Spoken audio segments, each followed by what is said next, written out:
Selama 400 tahun, kita dipaksa percaya satu versi cerita, bahwa Arya Penangsang selalu diucapkan dengan nada kebencian.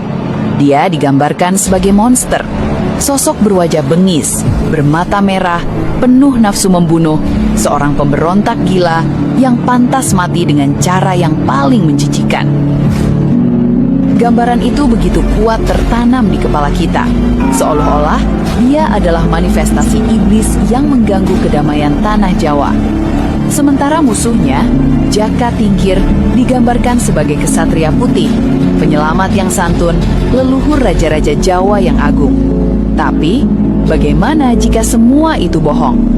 Bagaimana jika sosok yang kita benci ini bukanlah penjahat, melainkan korban paling tragis dalam sejarah politik tanah Jawa?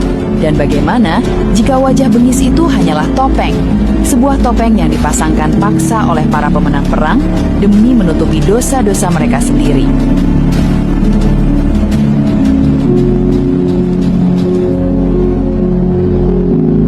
Untuk memahami kenapa Arya Penangsang menjadi sosok yang begitu keras, kita tidak bisa melihatnya saat dia sudah dewasa. Kita harus mundur jauh ke belakang, ke sebuah sore yang kelabu di pinggiran sungai saat dia masih kanak-kanak. Ayah Penangsang bernama Raden Kikin. Dalam silsilah Kesultanan Demak, Raden Kikin dikenal sebagai Pangeran Sekar Seda Inglepen. Gelar ini bukan gelar sembarangan. Seda Inglepen artinya gugur di sungai, sebuah gelar yang menyimpan memori pengkhianatan paling sadis dalam keluarga kerajaan. Secara hukum Islam dan secara adat keraton, Raden Kikin adalah putra tertua yang paling berhak menduduki tahta Demak Bintoro setelah Raden Patah wafat. Dia adalah putra mahkota yang sah, darahnya murni, haknya mutlak, tidak ada perdebatan soal itu. Tapi kekuasaan seringkali membuat saudara menjadi serigala bagi saudaranya yang lain. Adik tirinya, Pangeran Trenggana, memiliki ambisi yang berbeda. Trenggana ingin tahta itu untuk dirinya dan garis keturunannya. Namun selama Raden Kikin masih hidup, ambisi itu terhalang tembok besar legitimasi. Maka disusunlah sebuah plot pembunuhan yang rapi, senyap, namun mematikan. Hari itu, Raden Kikin baru saja selesai menunaikan sholat Jumat. Dia berjalan pulang menyusuri tepian sungai, mungkin sambil berzikir, hatinya tenang, tak menyangka bahwa ajal sedang mengintip dari balik semak-semak. Suruhan Pangeran Prawoto, anak dari Trenggana, sudah menunggu. Tanpa peringatan, tanpa duel kesatria, sebuah keris ditusukkan dari belakang. Pangeran Sekar, ayah Penangsang, tersungkur. Darahnya mengalir mencemari air sungai. Dia tewas bukan di medan perang, melainkan dalam jebakan licik saudaranya sendiri. Bayangkan Anda adalah Arya Penangsang kecil saat itu. Anda melihat jenazah ayah Anda dibawa pulang, basah kuyup dan berlumuran darah. Anda tahu siapa pembunuhnya. Semua orang di istana tahu siapa dalangnya. Tapi apa yang terjadi? Apakah ada pengadilan? Apakah ada hukuman mati bagi si pembunuh? Tidak. Yang terjadi justru sebaliknya. Sang dalang pembunuhan, keluarga Trenggana, justru naik tahta. Mereka berpesta di atas kuburan ayah Penangsang. Prawoto, si eksekutor lapangan, kemudian hidup nyaman sebagai pangeran yang dihormati. Di titik inilah jiwa Arya Penangsang ditempa. Dia tidak tumbuh di lingkungan istana yang penuh kasih sayang dan kemewahan. Dia disingkirkan ke Jipang Panolan, sebuah daerah yang keras, gersang, dan jauh dari pusat kekuasaan. Di Jipang, Penangsang tumbuh bukan sebagai pangeran manja. Dia tumbuh sebagai petarung. Setiap hari dalam hidupnya adalah latihan. Dia berpuasa, dia bertapa, dia melatih otot dan batinnya.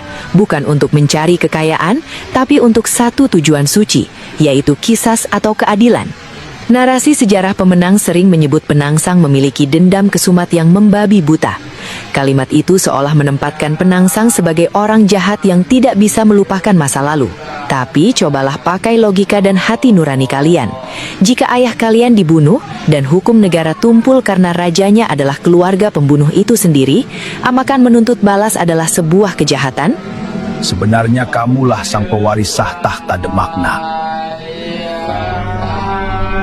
Namun, tragedi Arya Penangsang menjadi semakin rumit karena dia tidak berdiri sendiri. Di belakang punggungnya ada kekuatan politik dan agama yang jauh lebih besar daripada sekedar dendam keluarga. Kita masuk ke lapisan kedua, yaitu perang proksi para wali. Seringkali kita diajarkan bahwa Wali Songo adalah satu kesatuan yang selalu rukun. Padahal dalam catatan sejarah yang lebih detail, terjadi perbedaan pandangan yang sangat tajam, terutama pasca wafatnya Raden Patah. Di satu sisi, ada Sunan Kudus. Beliau adalah guru politik sekaligus guru spiritual Arya Penangsang. Sunan Kudus mewakili faksi Islam Putihan atau faksi Puritan. Beliau adalah seorang ahli fikih yang tegas, mantan Panglima Perang Demak, yang menginginkan kerajaan Islam di tanah Jawa dijalankan dengan syariat yang murni dan tegas, mirip dengan model kekhalifahan di Timur Tengah. Bagi Sunan Kudus, Arya Penangsang adalah kandidat sempurna. Tegas, berani, berdarah murni, dan taat syariat.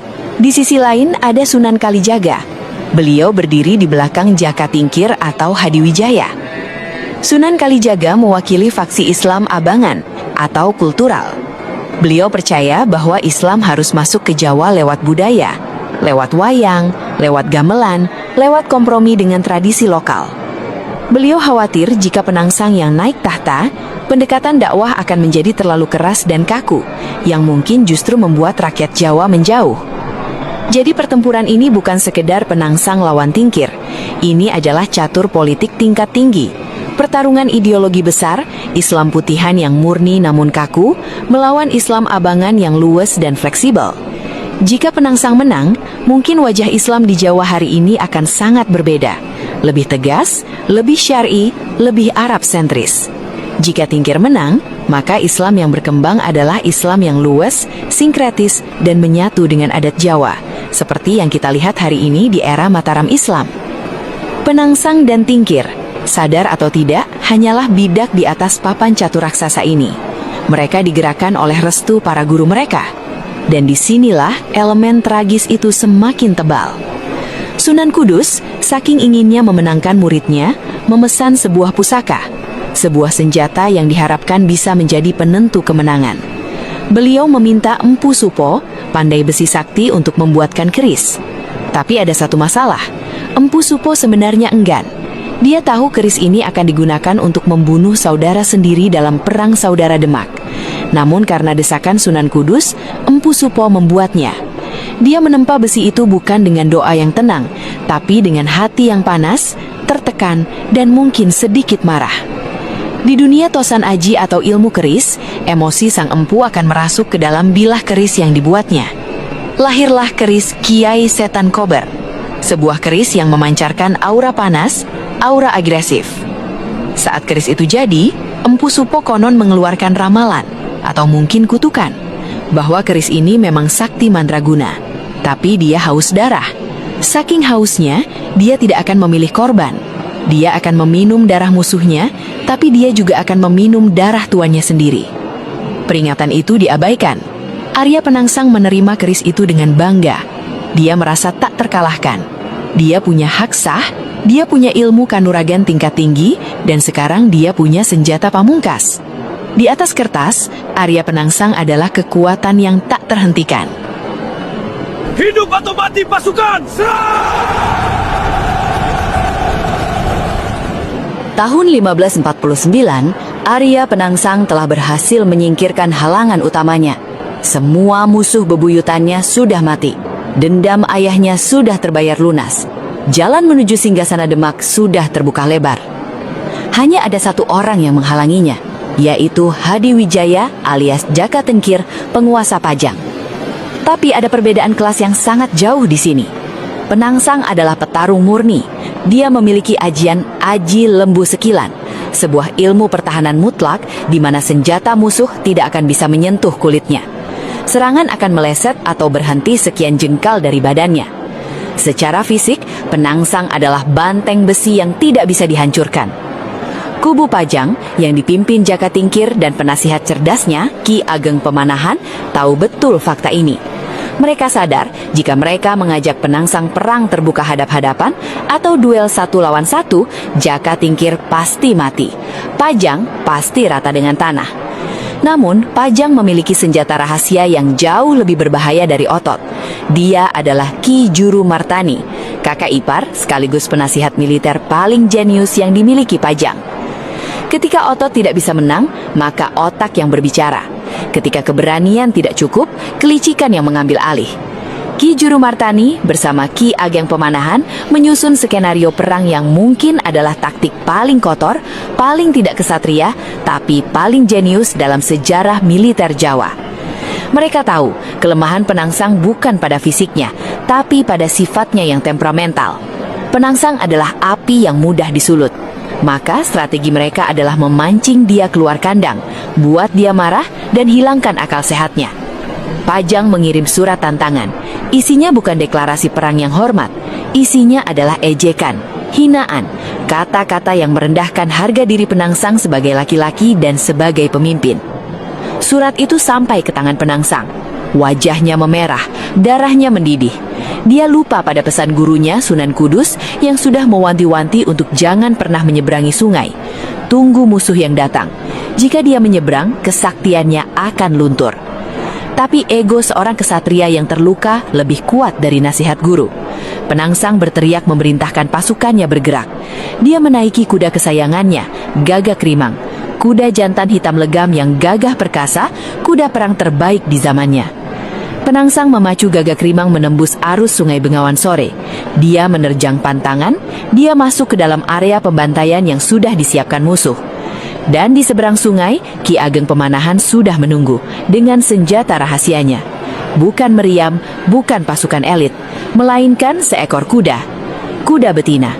Tapi bukan sembarang kuda betina. Kuda ini dipilih khusus yang sedang dalam masa birahi puncak. Dan yang lebih gila lagi, para prajurit Pajang memotong ekor kuda betina itu. Tujuannya sadis, agar aroma feromon, aroma birahi dari kuda betina itu menyebar cepat terbawa angin, langsung menusuk hidung kuda jantan Penangsang. Saat Gagak Rimang mencium aroma itu, insting binatangnya mengambil alih. Kuda perang yang tadinya patuh dan disiplin, tiba-tiba berubah liar. Dia bukan ingin berperang, dia ingin kawin. Gagak Rimang melonjak, meringkik keras, dan berlari tak terkendali mengejar kuda betina itu. Penangsang, sekuat apapun tangannya memegang tali kekang, tidak bisa mengendalikan nafsu binatang tunggangannya. Kuda itu membawanya masuk jauh ke tengah kepungan musuh. Formasi tempurnya hancur. Dia terisolasi dari pasukannya. Dia tidak kalah strategi perang. Dia dikalahkan oleh hormon binatang. Sebuah cara yang sangat jauh dari kode etik kesatria, tapi sangat efektif untuk membunuh lawan yang lebih kuat. Di tengah kekacauan itu, Penangsang dikepung. Dan muncullah Sutawijaya, anak angkat Jaka Tingkir yang kelak menjadi pendiri Mataram. Dia memegang tombak Kiai Pleret. Dalam kondisi kuda yang liar, pertahanan Penangsang terbuka. Tombak Kiai Pleret menghunjam deras ke perut Penangsang. Tombak itu merobek perutnya. Luka yang sangat parah. Usus Penangsang terburai dari rongga perutnya. Darah segar membanjiri pelana kuda. Bagi manusia biasa, luka seperti itu adalah kematian instan, atau setidaknya akan membuat orang pingsan karena syok dan rasa sakit yang tak tertahankan. Tapi Arya Penangsang bukan manusia biasa. Dia adalah petarung dengan toleransi rasa sakit di luar nalar. Dia tidak jatuh, dia tidak menyerah. Justru rasa sakit itu memicu adrenalin terakhirnya. Dengan napas memburu dan mata yang nyalang, dia melakukan hal yang membuat semua prajurit Pajang bergidik ngeri. Dia meraih ususnya yang terburai itu, lalu dengan cekatan melilitkannya pada gagang keris setan kober yang terselip di pinggangnya. Dia mengikat ususnya sendiri agar tidak mengganggu gerakannya. Dia terus maju. Musuh sudah menombaknya sampai tembus, tapi Penangsang malah semakin garang mendekat seperti iblis yang menolak mati. Tangan kekarnya berhasil menjangkau dan mencengkeram leher musuhnya. Sutawijaya kini tak berdaya. Wajahnya pucat pasi. Penangsang tinggal butuh 1 detik untuk meremukan leher itu atau menusuknya. Tangan kanan Penangsang bergerak ke pinggang. Dia hendak mencabut keris setan kober untuk memberikan serangan terakhir. Serangan yang mematikan. Napas semua orang tercekat. Waktu seolah berhenti. Penangsang dalam puncak kemarahannya lupa. Dia lupa bahwa ususnya sendiri sedang terlilit di gagang keris itu. Dengan sekuat tenaga, dia menghunus keris itu keluar dari sarungnya. Bukan musuh yang mati. Mata keris yang tajam itu langsung memotong ususnya sendiri yang terlilit di sana. Tubuh Penangsang kaku. Cengkeramannya melemah. Matanya menatap kosong ke langit, mungkin menyadari ironi takdir yang menimpanya. Kutukan Empu Supo menjadi nyata. Keris itu haus darah, dan hari ini dia meminum darah tuannya sendiri sampai tetes terakhir. Arya Penangsang, sang banteng Jipang, ambruk dari kudanya.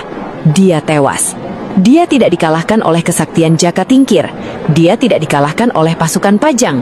Dia dikalahkan oleh satu gerakan refleksnya sendiri yang dipicu oleh kemarahan dan kelicikan musuhnya. Arya Penangsang tewas. Mayatnya diperlakukan sebagai pemberontak. Jaka Tingkir kemudian mendirikan kerajaan Pajang. Anak angkatnya, Sutawijaya, kelak mendirikan dinasti Mataram Islam yang menguasai Jawa selama ratusan tahun. Sejarah baru bermula. Dinasti baru telah lahir di atas genangan darah pewaris Shah Demak. Dan seperti hukum alam yang berlaku di seluruh dunia, pemenanglah yang menulis sejarah. Untuk melegitimasi kekuasaan mereka, agar rakyat tidak bertanya-tanya kenapa tahta diambil oleh seorang menantu, bukan anak, para pujaga keraton Mataram harus menyusun narasi. Mereka menulis babat Tanah Jawi. Dalam kitab itulah, karakter Arya Penangsang dihancurkan sehancur-hancurnya. Sifat manusianya dihapus. Dia digambarkan hanya sebagai antagonis satu dimensi, jahat, rakus, dan pembangkang. Kisah tentang ayahnya yang dibunuh, dikaburkan. Kisah tentang hak warisnya, dikecilkan. Kisah cintanya dan sisi religiusnya dihilangkan. Yang disisakan untuk kita, generasi masa depan, hanyalah cerita tentang usus terburai dan sifat temperamental. Sebuah pembunuhan karakter yang sistematis yang berhasil bertahan selama abad-abad. Kenapa? Karena jika rakyat tahu bahwa Penangsang adalah orang baik yang dizolimi, maka legitimasi Mataram sebagai penguasa tanah Jawa akan goyah. Mataram butuh monster untuk dikalahkan supaya mereka bisa terlihat sebagai pahlawan. Jadi, siapa Penangsang sebenarnya? Dia bukan penjahat. Dia adalah penjaga terakhir dari era Demak. Dia adalah simbol perlawanan terhadap kudeta politik. Dia adalah tumbal sejarah yang namanya harus dikorbankan agar roda kekuasaan bisa berputar ke arah yang baru. Hari ini, kita telah membongkar debu-debu kebohongan itu. Kita telah melihat manusia di balik mitos monster itu. Sekarang, giliran Anda yang menilai. Tulis di kolom komentar. Jika Anda berada di posisi Penangsang, di mana ayah Anda dibunuh, hak Anda dirampas, dan musuh Anda bermain curang, apakah Anda akan diam saja menerima nasib, atau Anda akan melawan sampai titik darah penghabisan, meski sejarah akan mencatat Anda sebagai penjahat? Sejarah mungkin ditulis oleh pemenang, tapi kebenaran selamanya tak akan bisa mati.